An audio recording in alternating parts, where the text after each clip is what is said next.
I'm the president, and together we're going to elect a new chancellor. Lee, you ready? Yeah. This is our review of Secret Hitler.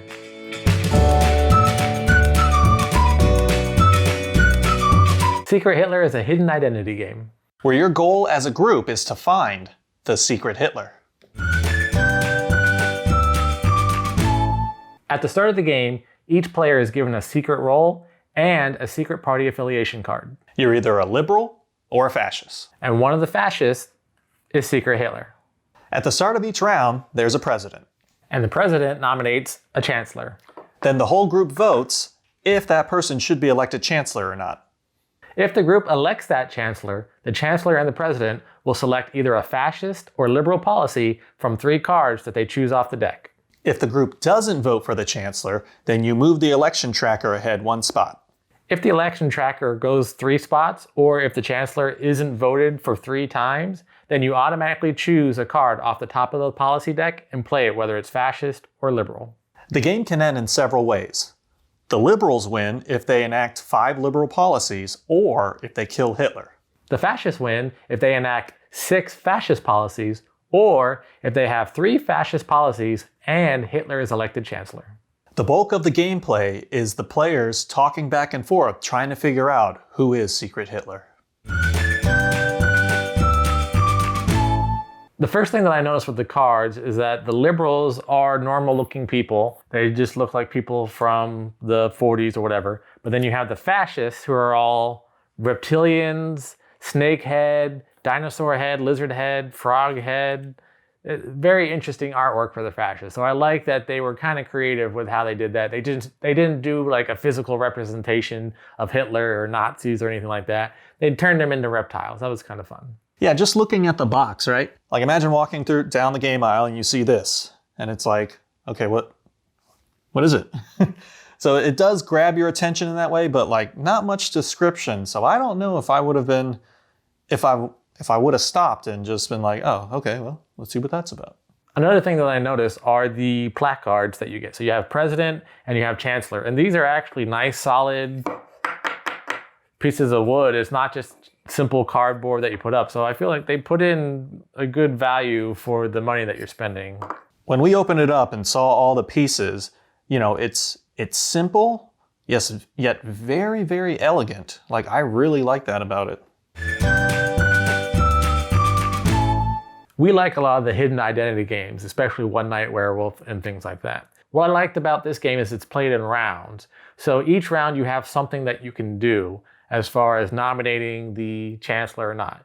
One person's the president, they nominate the chancellor, and then you vote. And then the chancellor and the president have an action that they can take. They draw 3 cards, the president chooses 2, hands the other 2 to the chancellor, and then the chancellor plays 1. And their 2 options are fascist policies or liberal policies. And then once it's played, only the president and the chancellor know what those cards were. So if a fascist policy is played, the chancellor could be like, well, he gave me 2 fascist policies, so he's the secret Hitler. Or the president would be like, no, I gave him 1 of each and let him decide, and he chose fascist. So obviously he's the secret Hitler. And because it's done in rounds, new information is happening all the time. All the information isn't loaded up in the front, and then you just take 5 minutes going back and forth. It's do an action, discuss it, think about it, take another turn, do an action, and now absorb the new information.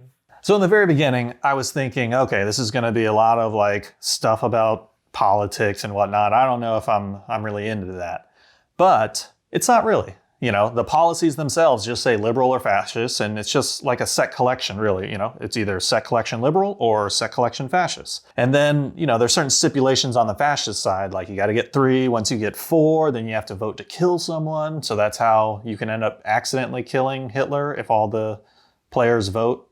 Not accidentally, like you're purposely trying to kill Hitler, or you could accidentally kill somebody else. Yeah. When we played this, we were playing a couple other hidden identity games. Everyone already is kind of primed to either just hide everything, and everyone's just like, Lee, you're just so suspicious. So whether I'm bad guy or good guy, I guess I'm super suspicious in all these games. Because some games, you kind of want to be suspicious to kind of weed out because you don't know who everybody is.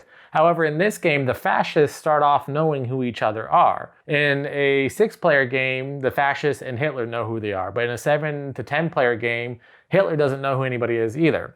But all the liberals, there's no point in not being as liberal as possible. The whole goal of this game is to try to pretend to be as liberal as possible, even if you're Hitler or a fascist, and then you wait for the right moment to strike. Whereas Lee is always kind of suspicious, like, I don't know, am I liberal? Am I a fascist? At the end of the game, Lee turns over his card. Lee, you are a liberal. Why would you pretend not to be a liberal? Every now and then at the start of a game, I just like to just start accusing for no information at all. He's Hitler. It's like, well, why do you say that? Like, I don't know. Like, just keep an eye on him.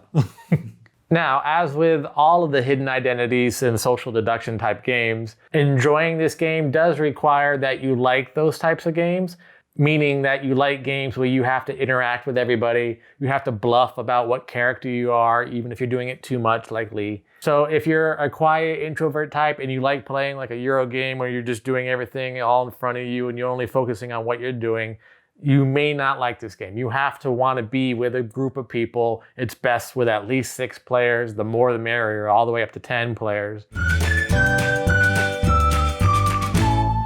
So overall, production value, the little pictures, dinosaurs, and etc.